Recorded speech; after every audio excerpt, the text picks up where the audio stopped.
Boa noite, meus irmãos. Ah, não escutei só os desencarnados, né?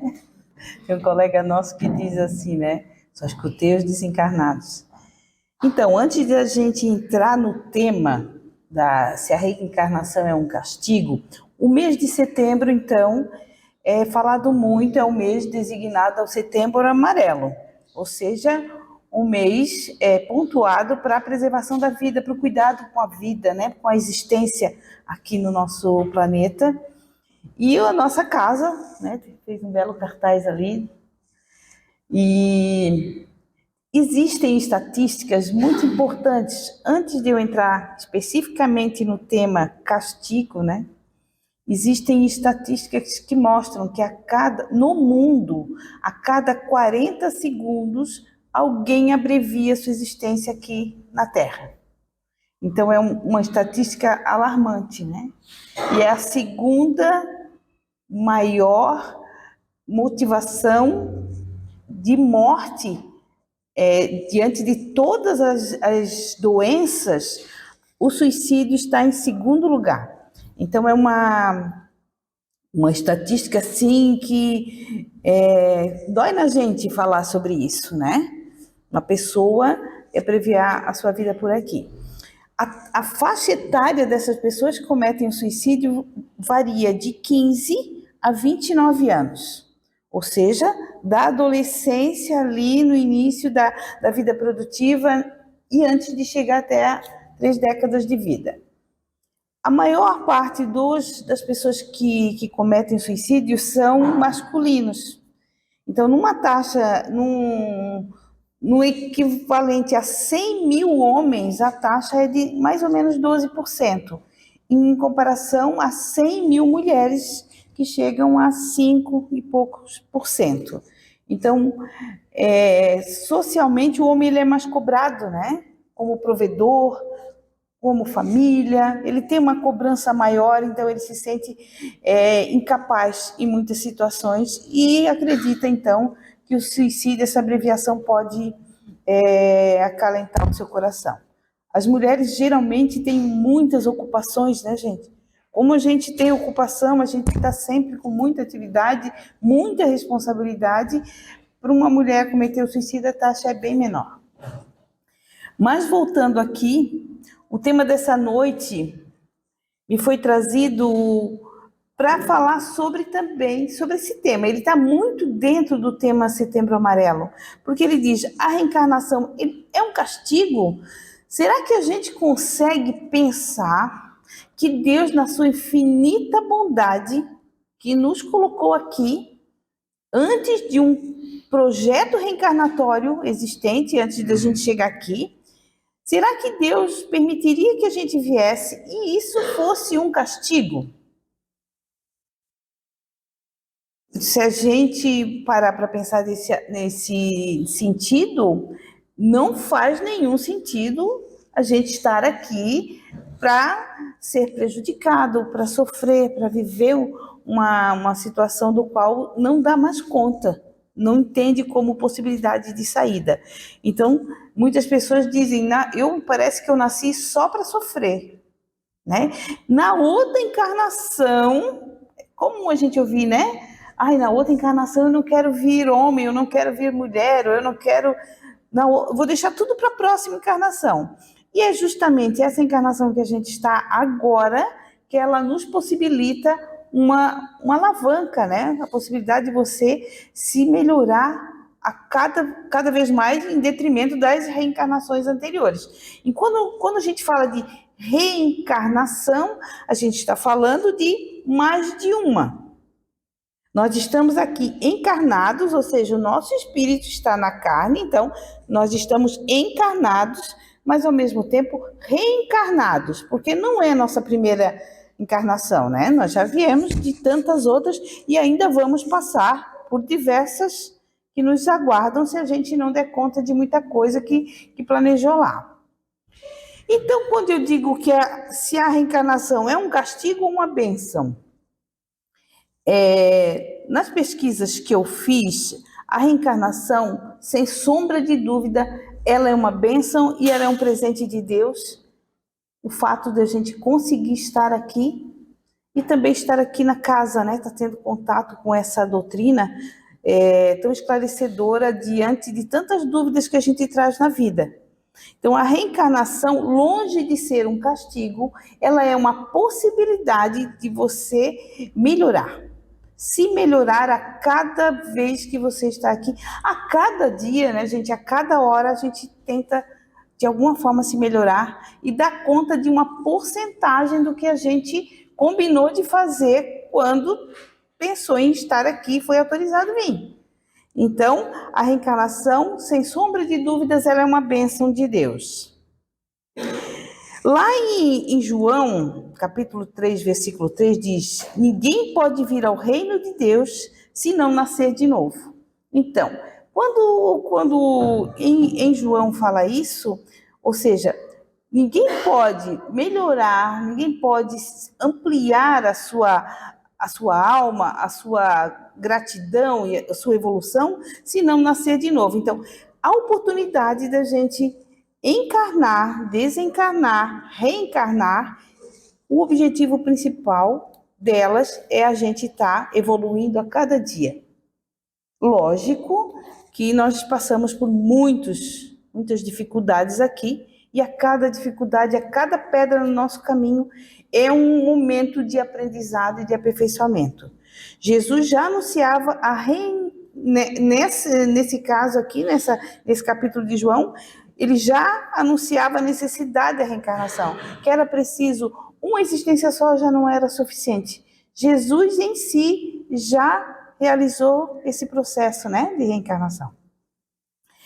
Então, o que é reencarnação? É a lei divina da evolução. Então, não pode ser um castigo, ela é uma lei divina, sendo lei divina, ela é perfeita. Então, é uma lei divina que é responsável pela nossa evolução. E presente em Livro dos Espíritos, esse tema está presente lá nas questões de a 166 a 170. E lá, Kardec pergunta para os espíritos, né, na 167, qual é a finalidade da reencarnação? Quando Kardec escreveu botou tudo num livro, o Livro dos Espíritos, tudo separado por questões, ele foi perguntando para os espíritos e vieram respostas de diversos espíritos de diversas partes do mundo. Por isso que o que está aqui foram respostas dos espíritos que conciliavam entre si. Então, a finalidade da reencarnação é a expiação, ou seja, melhoramento progressivo da humanidade como um todo. Então, se é da humanidade como um todo, eu sou humano, estou nessa humanidade, nesse mundo, então estou em evolução constante. Sem isso, onde estaria a justiça? Como é que seria feita a justiça de Deus, né, se não houvesse essa possibilidade de melhoramento da gente? Essa resposta, quando ele fala de expiação, eu trago assim um conceito que eu achei interessante botar aqui, né? Essa expiação da gente poder se melhorar e perceber o quanto a gente pode não ter conseguido, né? Dentro das nossas dificuldades, dentro do nosso livre-arbítrio, não conseguir concluir uma boa parte daquilo que foi designado para a gente enquanto estava aqui. Então, essa expiação é a consequência natural dos erros cometidos. Então, é a justiça divina. Se nós estamos no mundo de provas e expiações, a gente pode, com isso, melhorar os erros que a gente cometeu em encarnações anteriores ou na vida atual também, porque a gente vive cometendo também atrocidades nessa encarnação agora, não foi só na anterior. Funcionando como uma forma de reparação e principalmente de aprendizado. Então, mesmo os problemas, as dificuldades, eles são aprendizados para cada um de nós. Não significa um castigo de Deus, mas sim uma oportunidade que a vida oferece para que o espírito reflita, sinta os efeitos das suas próprias escolhas e assim aprenda a não repetir os mesmos erros. Então, o principal objetivo da reencarnação é a gente corrigir os erros e não cometê-los novamente. Mas isso nem sempre é possível. É comum a gente ver a pessoa cometendo, nós também, né? A gente parece que atrai as mesmas situações muitas vezes, né? Atrai o mesmo tipo de convivência, o mesmo tipo de trabalho, o mesmo tipo de conflito. Então, essa parte de expiação, de aprendizado, seria principalmente para reparar e aprender, porque a gente aprende com o erro, aprende com a crítica, aprende com o nosso colega, aprende com o nosso inimigo, aprende com quem não gosta da gente, aprende com quem gosta. Então, a vida é um eterno aprendizado. Tem um filósofo que diz assim: nós devemos todo dia aprender algo novo. Que isso acontece, só que a gente não identifica que aquele dia nosso teve vários aprendizados e que Deus também nos livrou de muita coisa num dia inteiro que a gente esteve na vida. Então, quanta coisa a gente é livrada, né? Na família, na rua, no trânsito, a gente é cuidado o tempo todo, porque o nosso anjo de guarda está ali para a gente saber que está acompanhado, né? Que a gente está protegido e que Deus não nos abandona. Então, a gente deve aprender a não repetir os mesmos erros que a gente vem fazendo. Isso é evolução. Se estamos nesse mundo, o principal motivo é evoluir, porque em palestras anteriores eu sempre digo, nós não temos como evoluir, a gente não tem como regredir a cada encarnação, a cada vida, a cada dia. Nós estamos sempre em evolução. Isso é constante, isso é lei de Deus. Evolução, aprendizado, evolução. Então, qual seria a necessidade da reencarnação? Porque tem espíritos, né, que reencarnam muitas e muitas vezes e outros menos vezes. Então a gente queria reencarnar bem pouca vez, né, e ser um anjo, né, daqueles perfeitos assim, mas não é possível, né, gente? Não é possível. Tem muita reencarnação pela frente. Então a necessidade dessa reencarnação, essa passagem, né, ela é necessária pela vida. O espírito precisa passar pela nossa vida corporal, pois é no mundo material que conseguimos cumprir determinadas tarefas que Deus confia aos que reencarnam.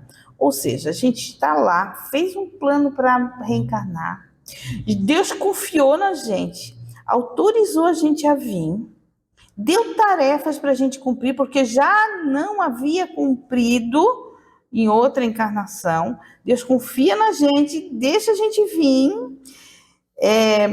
mantém o véu do esquecimento para a gente não saber o que fez, para a gente poder começar de algum lugar aqui, com pessoas, com situações, com lugares onde a gente precisa colocada em prática para a gente se melhorar.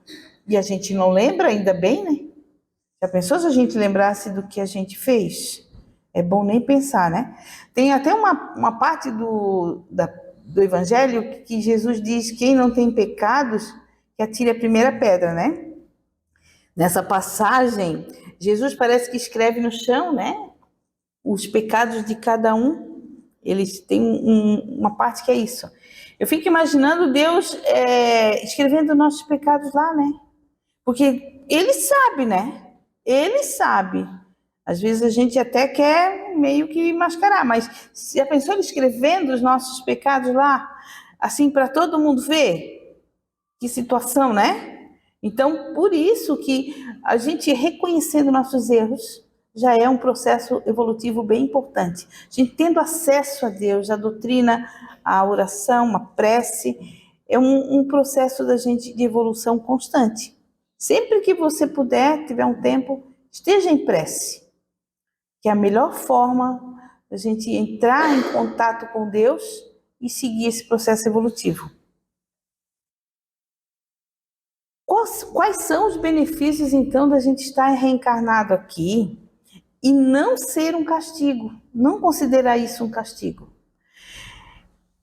A reencarnação, ela explica as desigualdades humanas, porque eu não assisto televisão, mas o meu pai gosta muito da TV, então de vez em quando estou passando e eu vejo como tem desigualdades no nosso mundo, né? Muitas desigualdades no mesmo país, por exemplo, como o nosso, entre o Sul, o Norte, o Nordeste, o Centro-Oeste, nós temos muitas desigualdades sociais, desigualdades humanas. Pessoas em extrema riqueza, pessoas em extrema pobreza, no mesmo espaço de terra, né? Então, explica a desigualdade humana, é explicada para a reencarnação. Cada um precisa estar naquele momento, naquele lugar, com aquelas pessoas, com aquele trabalho, com aquelas relações. Reforça a justiça e a bondade divina. A justiça divina é que ele a pessoa está vivendo, né, encarnação atual, as situações que ela não conseguiu ser adequado na encarnação anterior. Garante que todos terão infinitas oportunidades de progresso. Ou então, todos nós temos oportunidade de progredir. Como humanos, como os filhos de Deus, a gente está sendo sempre colocado nas nossas mãos a oportunidade de progredir nessa vida, nessa encarnação. Então, estamos em progresso e em evolução constante. Traz um consolo diante da dor. A nossa doutrina, ela acalenta, né? Ela explica muitas situações assim que deixa o nosso coração mais tranquilo, de que nada é em vão, de que tudo que acontece com a gente tem uma explicação maior. A gente não detém o conhecimento de saber essa explicação maior, mas tem coisas que acontecem com a gente que a gente pergunta, mas por que será que aconteceu comigo, né? Por que será que eu fui a escolhida, se tinha tantas pessoas que podiam dar conta disso? Por que acabou chegando em mim? É porque nada é em vão. Vocês sabem que estamos em famílias onde são irmãos, pai e mãe. Na minha casa, no caso, na minha família que eu nasci, éramos em 4 irmãos e o pai e a mãe. E a mãe dizia assim, ó, eu criei todos iguais. Tudo igualzinho. Naquele tempo a mãe ficava em casa, né? Então ela acompanhava a gente bem de perto. Ela tinha 1,5 metro, mas um olhar que via tudo, né? E ela dizia assim, como é que pode eu criar 4 filhos iguais e não tem um parecido com o outro? Não tem. Se a gente conversar entre eu e meus irmãos, é uma forma de ver o mundo, uma forma de pensar. É lógico que tem a questão do contexto, né? Onde cada um depois seguiu a sua vida, mas nós somos completamente diferentes. Na forma de ser, na forma de se expressar, na forma de se vestir, na forma de entender, na forma de fé, de entender a fé, de entender a presença de Deus. Mas eu hoje entendo que nem tudo é em vão e que traz o consolo diante da dor. Nós temos dores muito importantes e que muitas a gente promove, inclusive tem dores que a própria pessoa promove contra ela, né? As doenças autoimunes, mas nada em vão, até mesmo sendo um aprendizado para ver o que eu estou fazendo comigo. Como funciona a justiça divina? A lei de causa e efeito. Ou seja, você não colhe uma fruta ou uma flor no momento que planta, né?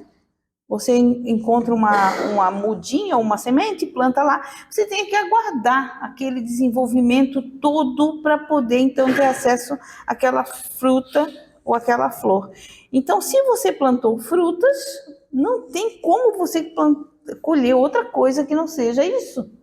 Então, essa lei da causa e efeito tem a ver com as nossas colheitas. Se a gente pensar hoje na quantidade de anos que a gente já viveu, o que estamos já colhendo, o que estamos plantando a cada dia, como vai ser a nossa colheita, né? Como é que é a nossa preparação até para o processo de envelhecimento que acontece desde que a gente nasce. Então, não é uma punição, a justiça divina não pune ninguém, pelo contrário, Deus não interfere no nosso livre-arbítrio, Ele coloca nós nesse mundo e Ele diz, Estás aqui, tem tudo aqui que você precisa para melhorar, para evoluir, mas eu não me meto nas tuas escolhas. Então, não é uma punição, é uma oportunidade que a gente tem de evoluir, cada um de nós. Deus educa, Deus ampara e Deus não nos abandona. Isso é fato. E prova de amor e de recomeço, porque por mais que você erre, por mais que você caia, Deus está lá. Ele não abandona. Você, muitas vezes, numa situação melhor da vida, ele é até esquecido. E às vezes só lembrado em situações mais difíceis. Mas ele está sempre ali, porque Deus é um amor infinito, uma bondade infinita que não tem mensuração, não tem como medir isso. E nós somos filhos dele, então nós temos muito mais de bom em nós do que de ruim. Apesar que nós temos esses dois lados. Mas acredito sempre que o ser humano é mais bom do que ruim. Então, a escola da vida. O que é a escola da vida? Alguém consegue passar de ano? Cada vida é como se fosse um ano letivo. Ele faz essa comparação nesse capítulo. Se não aprendemos, a gente repete a matéria, repete o ano. Então, a gente tem um ano inteiro para aprender. Se a gente não deu conta, não alcançou a nota, a gente vai reprovar. Então, a escola, claro, é a vida, o ano inteiro é a nossa encarnação, e se a gente não der conta, a gente vai repetir, ou seja, reencarnar. Reencarnar é ter uma nova chance de aprender e evoluir. Então, quando a pessoa diz, eu queria que fosse a minha última encarnação, eu já não aguento mais reencarnar, né? Mas não é uma escolha de Deus, não é uma escolha nossa, né? É uma escolha de Deus de merecimento. Nós merecemos estar aqui. Deus autorizou a gente estar aqui. Então, reencarnar, nós temos uma nova chance de aprender muito, de vivenciar as coisas boas, de ter um coração mais aberto, né? Mais fraterno, e evoluir sempre. Não tem como a gente andar para trás, gente, de forma alguma. Exemplos que nós temos para necessidade de reencarnar. Por exemplo, se a gente faz mau uso da nossa saúde, uso de drogas, uso de álcool, uso de outras, que você não se cuida, né, na alimentação, tudo, então você vai reencarnar, vai renascer com as dificuldades que não cuidou na encarnação anterior. Dá a impressão que é punição, né? Você não cuidou, então agora você vem com essa limitação. Mas é uma forma de você evoluir, porque lá no plano reencarnatório você pediu para vir com aquela dificuldade. Você pediu para nascer naquela família, você pediu para ter aquela mãe, aquele pai. Relações familiares conflituosas. Toda família tem, né? Conflitos. A família, por serem espíritos tão diferentes, vai haver conflitos. E isso a gente já fala de conflitos já de crianças pequenas, já em conflito com os pais, filhos com os pais, entre o casal, entre os outros irmãos. Existem conflitos porque nós estamos diante de constituições de espírito de muita diversidade. Não, são todos filhos da mesma mãe, todos do mesmo pai, a princípio, mas todos espíritos reencarnando, que tiveram uma história pregressa. Então, essas relações familiares conflituosas, o que a gente aprende lá? Aprendizado pelo amor. A gente está com aquela mãe, com aquele pai, com aqueles irmãos, e a gente precisa aprender e entender que aquele ali é irmão consanguíneo e também irmão de reencarnação e encarnação anterior. Injustiças passadas é retorno para reparar. Se você você cometeu muitas injustiças na encarnação anterior, você volta e volta para reparar aquilo. Geralmente, se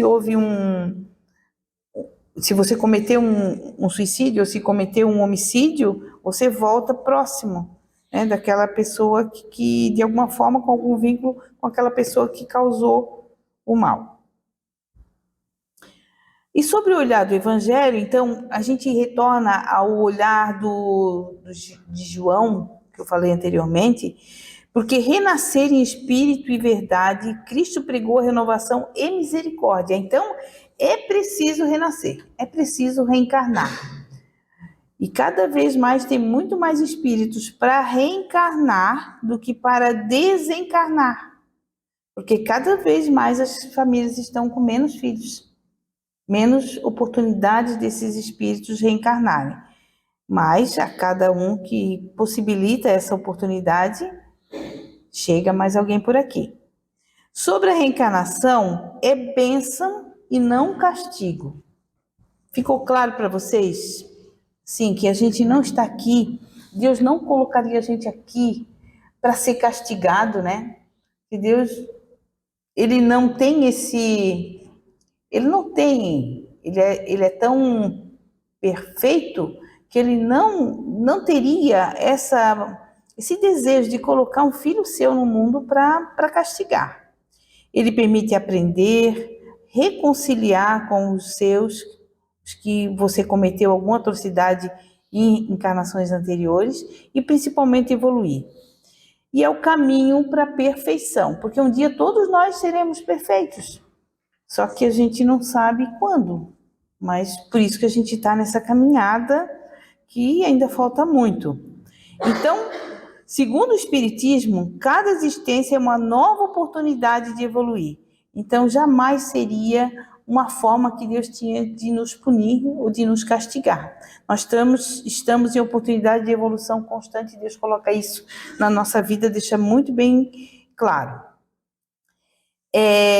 A relação entre reencarnação e Setembro Amarelo, a gente traz, inclusive na palestra, né, de segunda-feira, a palestrante falou de uma parte que diz que a pessoa que comete, então, o suicídio, ela fica num tempo lá onde ela foi, o tempo de sofrimento, ele é equiparado ao tempo que ele teria de vida aqui, até quando Deus já tinha uma data para ele ir dentro da programação. Se ele antecipa essa ida, ele vai permanecer em sofrimento todo esse tempo que ele estaria aqui. Mas ele, mesmo assim, lá ele pode ser resgatado, lá ele pode ser convidado, ele pode ser regenerado